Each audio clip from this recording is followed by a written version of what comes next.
Les cantons solidaires autonomes sont nés au mois de mars, au début du confinement. L'objectif, c'est de travailler sur le terrain, de partir sur l'autonomie. Ça peut être l'autonomie alimentaire, la permaculture, l'autonomie énergétique.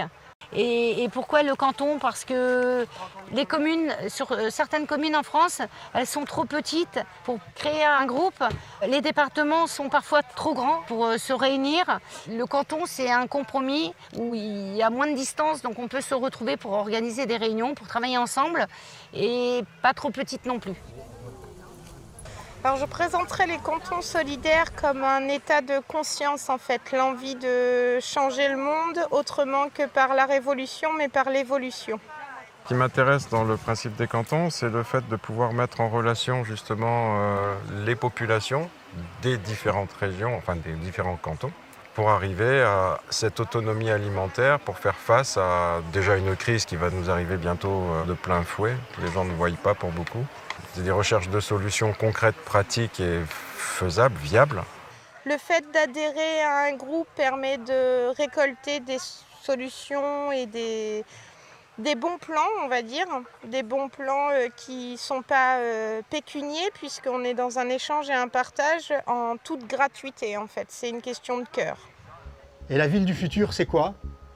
C'est une ville avec des citoyens souverains où on a l'autonomie alimentaire et l'autonomie énergétique.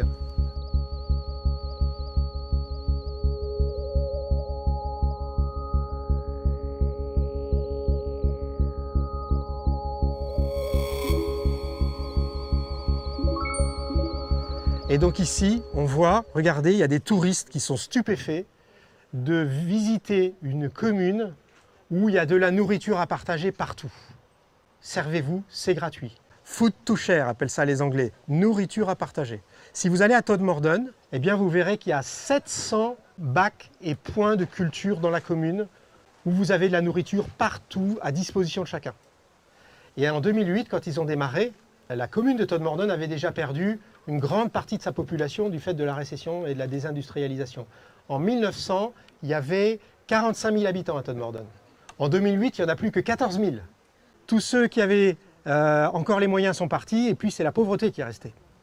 Donc des maisons qui tombent en ruine, il n'y a pas de tourisme, les commerces ferment.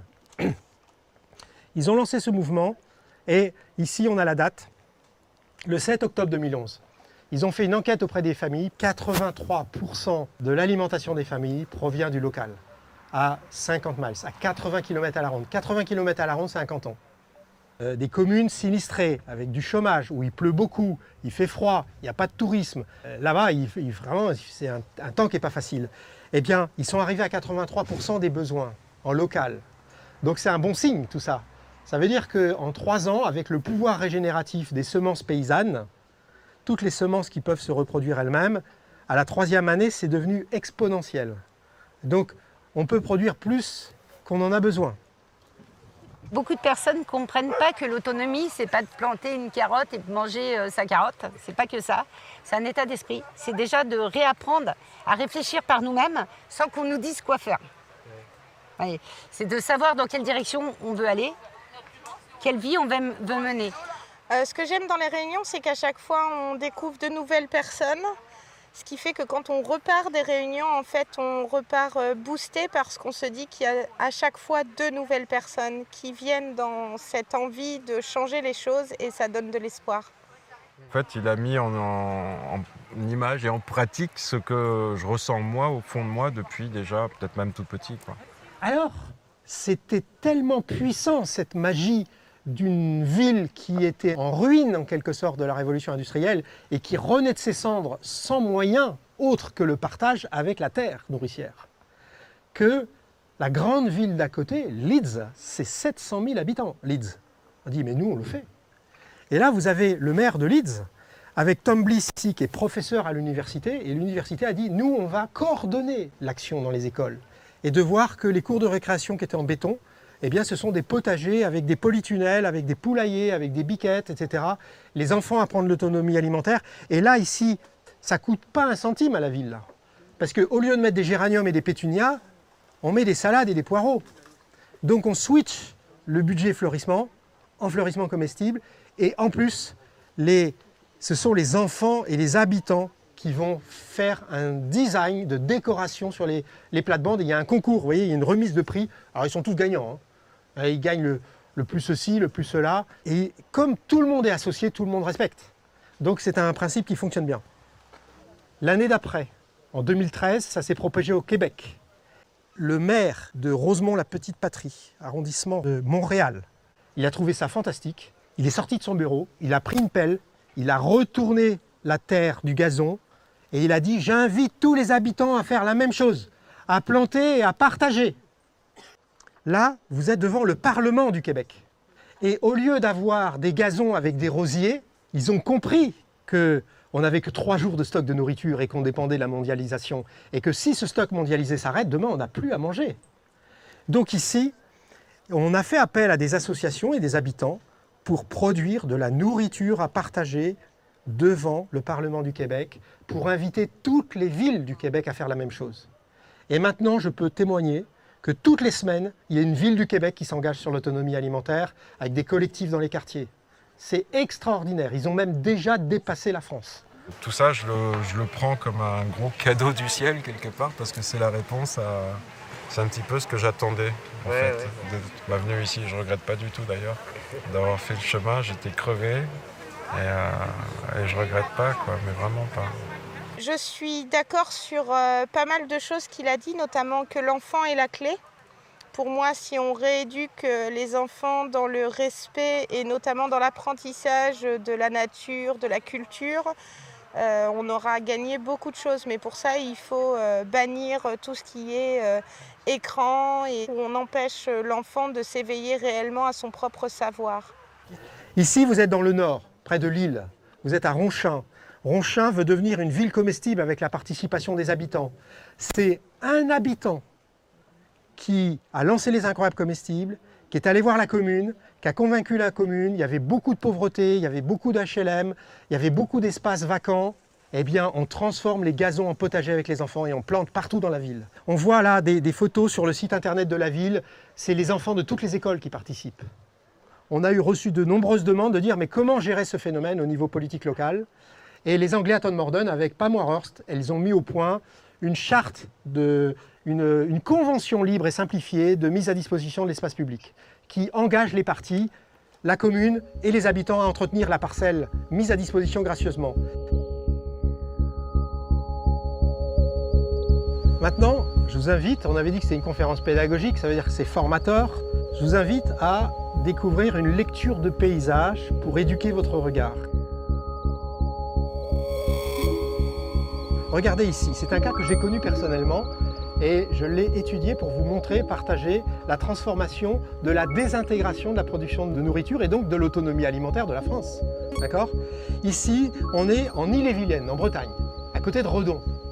Il y a ici un bâtiment qui est une maison de retraite pour des curés. Ça s'appelle la Roche du Teil. Et elle a été construite avant 1900. Et mon père, il faisait du jardinage et il avait été sollicité pour remettre en culture le potager devant qui nourrissait les 100 personnes qui étaient à l'intérieur de l'établissement. Et derrière, il y a une ferme intégrée avec le verger, les vaches. En bas, il y a la pisciculture, les truites, etc. Il y a la volaille, il y a les poules, il y a les canards.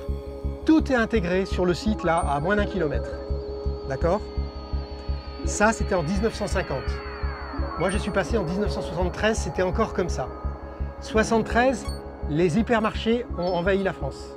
Et là, on a abandonné le modèle, on l'a désintégré. Et regardez, aujourd'hui, en 2000, la même maison prise sous le même angle en 1950, c'est du gazon, des rosiers, des tilleuls. Et là, on a coupé tous les arbres fruitiers. La ferme, elle a fermé parce que ici, maintenant, c'est un fermier qui a 100 hectares tout autour. Et il n'y a plus d'autonomie alimentaire. Donc si demain, il y a rupture de la chaîne d'approvisionnement, cet établissement ne peut plus se nourrir alors qu'il avait tout créé en 100 ans.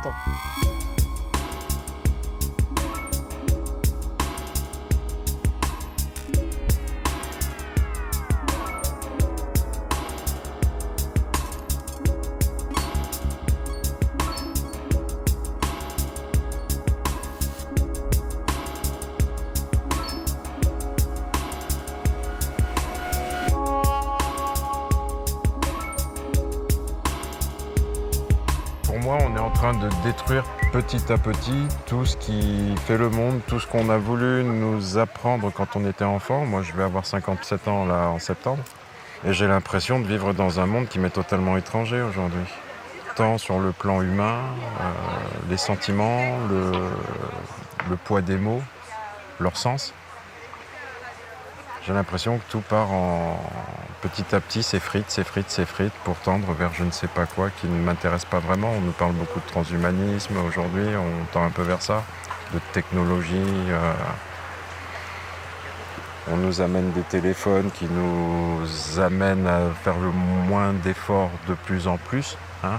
Le téléphone, bientôt, il va nous faire à manger, le café, je ne sais pas, peut-être. Donc on est en train de nous réduire à une espèce d'état de légumes, quoi, finalement, où on ne pense plus par nous-mêmes.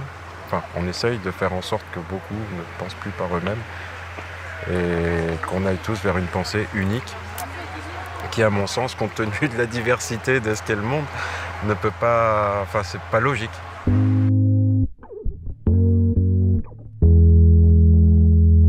Moi, je suis pour les vraies valeurs. De toute façon, je suis pour le partage, l'entraide, la solidarité. Je suis convaincue que si tous, on savait s'entraider, donner sans rien attendre, cultiver en masse pour nourrir tout le monde. Protégeons nos enfants, c'est eux qui feront l'avenir de ce monde. Nous, on est pour l'instant les premiers acteurs. Eux seront certainement les artistes qui vont réaliser ce nouveau monde si on les éveille à la réalité des choses. Il faut qu'on ait des gens qui ont déjà fait des choses pour qu'on puisse les montrer, pour qu'on puisse donner des exemples pour argumenter concrètement tout ce qu'on essaye de faire passer comme message. Et là, c'est la base de la base, quoi. Je veux dire, c'est la base de la vie, voilà.